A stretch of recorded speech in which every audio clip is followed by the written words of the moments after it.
I can't get nobody to look for my son.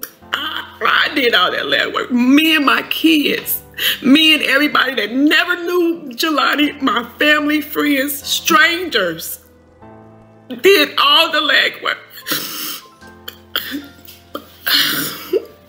My son didn't get any type of help.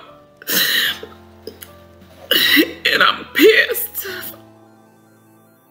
Jelani Day was last seen on August 24th on the Illinois State campus. His car was found 2 days later in Peru. The body was found on the Illinois River in La Salle, Peru on September 4th. The Day family said on Facebook, "There are no words to express our doom. Our hearts are broken. At this time, we don't know what happened to Jelani, and we won't stop until we do." Family members are now focusing on what happened to Jelani and how he ended up dead. I miss him. His friends miss him. Carmen Bolden Day wants to know what happened to her son, Jelani Day. The Illinois State University graduate student disappeared at the end of August. I'm believing and trusting in God that my son is going to be okay. I'm believing and trusting in God that I'm going to see Jelani and I'm going to be able to talk to him and hug him. His family and professor first reported him missing on August 25th. On the 24th, he was captured on surveillance video going into a dispensary in Bloomington. 2 days later, police found his car in the woods 60 miles away in Peru. Police say the clothes he was last seen wearing in the surveillance video was found in his white Chrysler 300. I need to know where my son is. I want to find my son. I need them to use all the resources that I just watched them make available to Gabby Petito and her family. On September 4th, a search team found a body in the Illinois River near Peru. The coroner told Bolden's family it could take several weeks or months to identify the body because of the condition.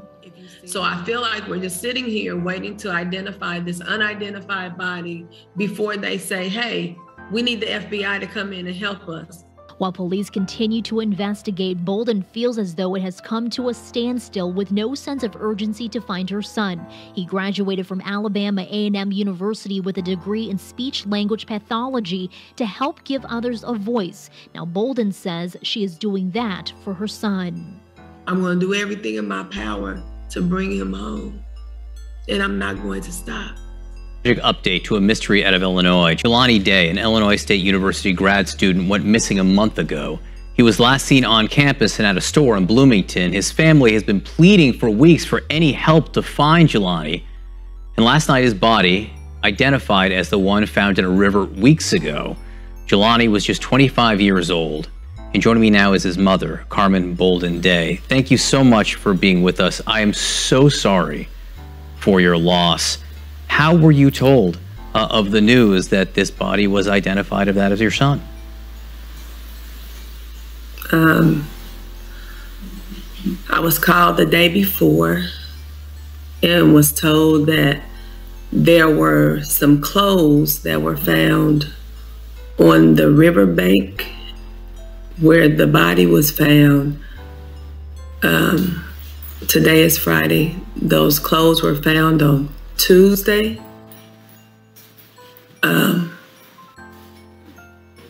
No, those clothes were found on Wednesday by two bored girls from ISU that decided they would go down to where they found the body. The Peru Police Department called me, sent me pictures of the clothing. At first, I didn't recognize the clothing, but after looking at the picture, last seen when Jelani was at Beyond Hello, the clothes were definitely his. Then, I guess after me being on television and asking for help and pleading for help, the coroner finally called me, because I hadn't heard from him nor the Peru police since September 4th. They called me.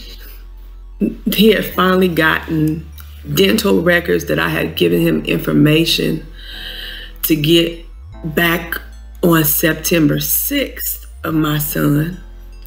and told me he finally obtained dental records September 21st. And he called me. He had such enthusiasm. He said, "Carmen, we've got dental records for your son."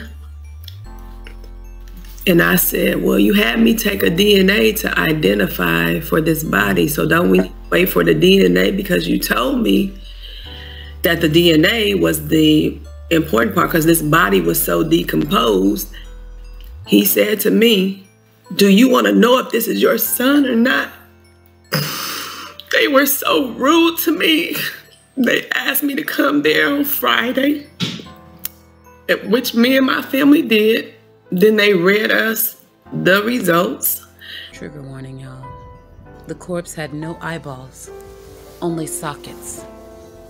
The river's water had run her course, soaking the body through and through. The body was missing its front, top, and bottom teeth, citing a second autopsy performed by a private forensic pathologist at the request of the family. His jawbone had been sawed out. The family's private forensic pathologist could find no brain, according to Day and her attorney. No organs, neither liver nor spleen. Besner said the LaSalle County Coroner's Office had explained that, according to their pathology report, the organs were completely liquefied. The body had suffered innumerable fish and turtle bites and was maggot infested, said Besner, citing information both she and Day said they received from the LaSalle County Coroner's Office. The genitalia were unidentifiable, according to the private forensic pathologist report, but determined to be flayed, according to the county coroner's forensic pathologist. Now, suddenly, after 20-something odd days, they now have the DNA results. They now have the dental. See, I was told over a week ago they didn't have the solution to process the DNA. Yeah. I would have to wait longer. Carmen, just so people know, the body was found This body was found September 4th, and it took them till now. September 4th. My son, they discovered his car on August 26th. I wanted searches done. Prior to me getting to the spot where his car was found, they told me that night, "We've already done an extensive search and we've had this search crew come in." It just didn't seem right to me. So Saturday, I had to organize my own search. Have they told you, and again, the body was found September 4th and it took till now to identify it. Have they given you any information about an investigation into the cause of death? No. To them, Jelani didn't mean anything. There's no effort. There's no push. There's no nothing that was being done about my son. I can understand. Because he didn't deserve this. Jelani was going to school. He said, "Mama," him and my youngest daughter, they both are going to be doctors. Dr. Jelani Day, Dr. Zana Day. They have this competition with each other to make sure their GPAs stay up. Both of them are in grad school. My son wasn't involved in the streets. He wasn't a gangbanger. I guess if that could have been their narrative, then it would have been, "Oh, let's forget about him." But he was a productive citizen. I raised a good young man. And somebody did this to him. And then they sat there yesterday when they read those results to me and they given me their reports. They implied that Jelani drove himself to Peru, parked his car in this wooded area, walked himself down to this bank and stripped his clothes and got in this water. My son knows how to swim. My son wouldn't have done this. He was not depressed. He wasn't nothing wrong with him. Carmen, keep him close. I'm sorry. No, we're sorry. We're so sorry for your loss, and we're so sorry for the struggles that you've had over the last month. We want you to keep him close to your heart. You know, keep his memory alive, and you know, we'll help push for answers here as to what happened to your son, Jelani Day. Again, we are thinking of you. There are 10 law enforcement agencies involved in this case, and today police are pointing to a backlog of DNA cases that could have delayed final identification of Jelani Day's body. 20 days seems like an eternity. 30 days, 10 days, even 2 days seems like an eternity when you don't have a loved one. So we can't argue with those emotions. Officer John Furman with the Bloomington Police Department says he understands people's frustrations with the Jelani Day case. Day's body was found in the Illinois River 3 weeks ago, but it wasn't identified until Thursday. Police point to a backlog of DNA cases and a possible shortage of testing materials that could have delayed the results. Things like this take time, but when there is an extreme backlog, it just makes things more difficult. Another local coroner says the timeline isn't surprising, especially if Day's body had been in the river for a long time. Furman says the month-long investigation left no stone unturned, and an FBI spokesperson says they've been helping local investigators for weeks. Our deepest sympathies to the family. No parent should have to go through this, and the death of a child is just the worst thing that any parent could experience, so our hearts are with them. Police say they're still trying to connect the dots and find out what led to Day's death. We'd like people to just, be empathetic, supportive, help when they can. I did reach out to several other agencies involved in this case. The LaSalle County coroner declined to comment, and the Peru Police Department did not respond. Throughout this investigation, Jelani's cell phone has been missing, along with any clues it might hold. Now, his mother says it's been found. It's in police custody, and Jelani's family wants a say in the upcoming process.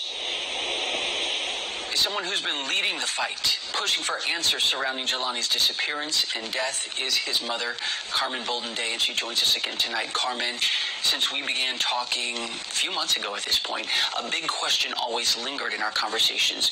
Where is Jelani's cell phone? What clues could it hold? And now you tell us the Bloomington, Illinois police have it? Yes, the Bloomington police have it in their possession, and I'm just wondering why they have it in their possession.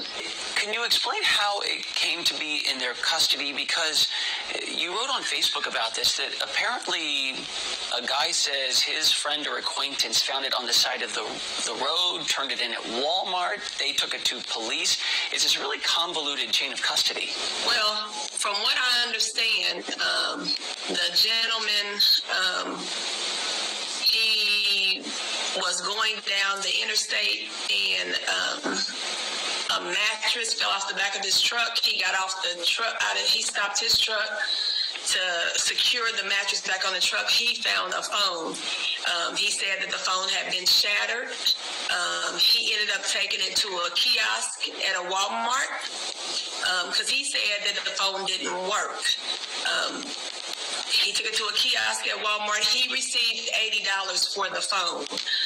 He did this on October 17th. Today is November the 11th. I found out about the phone, that the phone had been found and had been identified as Jelani's phone on early this morning, maybe about 1 or 2 o'clock this morning. However, the young man had let me know that he got questioned 2 days ago. So the police have been aware of this. They've known about the phone. They've not made me aware. According to Peru and Bloomington, the FBI is assisting and providing resources When I contacted them today, they told me that they didn't tell me about the phone because they wanted to be sure. They then told me that they were going to look into Jelani's phone to see what was on there. I questioned why they would go through the phone, and they instructed, and she said to me, Carmen, if you don't want us to go through the phone, let me know now, and we'll turn it over to the FBI. And I told her that's what I prefer for her to do. So if they can turn it over to the FBI and not mess with it, because at this point, I need the FBI involved. I need them to not provide oversight, not to be engaged, but to take over this case.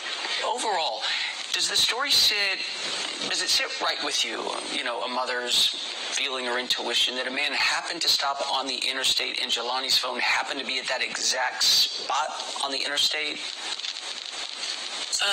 The area that the young man described the phone found in was the same area that I originally had searched. That exit, I didn't search that area, but the exit that the road leads to get off on that, I was there and I had told the police that is an area that needs to be looked at. Cameras need to be looked on that, Bloomington? On that road. I'm sorry? That's in Bloomington? That was in Bloomington. Where Jelani was a student? I had spent an entire day going to different businesses. Actually found a Dollar General in that area that let me sit in that store for 4 hours to watch their cameras, where I believe I saw Jelani's car, and I did let the police know. I saw that exit that was on that road, and I wondered, is this a way that my son's car could have went? I made all of those concerns aware to the Bloomington police. Which this kind of falls into a pattern, I think, is what you're saying. Someone else finds the phone. Someone else found the car, his clothes, his wallet, that it's just been very piecemeal and different people involved. You do not want the police to search Jelani's phone. Why is that? Because I don't trust them at this point. If you look at how the evidence has been found, the car is found one place. I'm told about the different people that found the car. Then there's the wallet that is found, and they say it's Jelani that walked, but there's a man and his son that found the wallet. Then 2 bored young ladies from ISU go looking for Jelani, and they find his clothing by a riverbank. And now the phone is found on the interstate. Nothing adds up. Nothing adds up. And all it tells me is that me and my prayers and people that are around me that are listening and wanting to find answers too are the only ones that are looking for answers. So at this point, things are just falling into the laps of the police. So no, I don't trust the Peru police. I don't trust the Bloomington police. I don't trust the LaSalle police. I need the FBI to come in and take over. In the past, I know you've been really upset, saying you felt like the police were not doing enough. I think you called them lazy online, saying they're lazy law enforcement. Now it seems like they're insisting that they will own this investigation, that they will search the phone, or possibly turn it over to the FBI. Is there a tug of war developing here? So I'm not trying to create a tug of war, because I've always been that parent that has wanted to be cooperative, compliant, not be viewed as the angry black woman. But now as I sit here, I feel as if those are things I should have done from the gate, because now I am angry. I'm very angry. And nobody has been more forceful on this than you. You've been Jelani's biggest advocate. We know that there has been no one coming forward with the critical information you've been wanting. Where was he? What happened? Any other gaps, really quickly, that you need filled in tonight that maybe people could help with? We know that the last place that he was seen was in the Beyond Hello area. His phone last pinged at 9:20 a.m.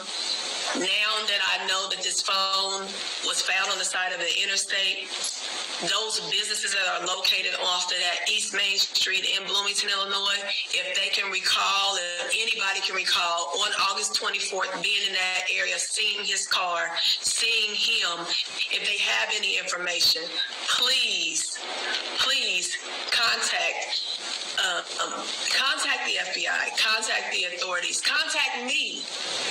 I've made myself open on social media. I am trying to do everything I can to find out what happened to Jelani. It is important to me to know what happened to Jelani. I just want to figure out, how do we unify this? How do we erase the color lines and make it so that if you go missing, the whole world knows about it, no matter what color you are? No matter if you live in a mansion or a damn trailer park. I want a positive solution to this problem, because it's not okay. And nobody's search should be called off in 4 days, while somebody else's goes on for 30 days. We all knew something was really wrong with this story. It never made sense. The last cell phone ping at the dispensary, his clothes in one place, his wallet, his lanyard, all just strode about Peru. His license plate missing from his car parked in a wooded area. His body found floating in the Illinois River. Yeah. The question is, what on earth happened to Jelani Day? A young man whose life was taken from him. And not only his life, but it appears his organs as well. He was an Alabama A&M graduate, a grad student at Illinois State, and he wanted to be a speech pathologist, a doctor, to help give a voice to the voiceless. Well, that's what we do here. So we can certainly help you with that, Dr. Jelani Day. May he rest in peace. May his family find peace. And may they also get justice for Jelani.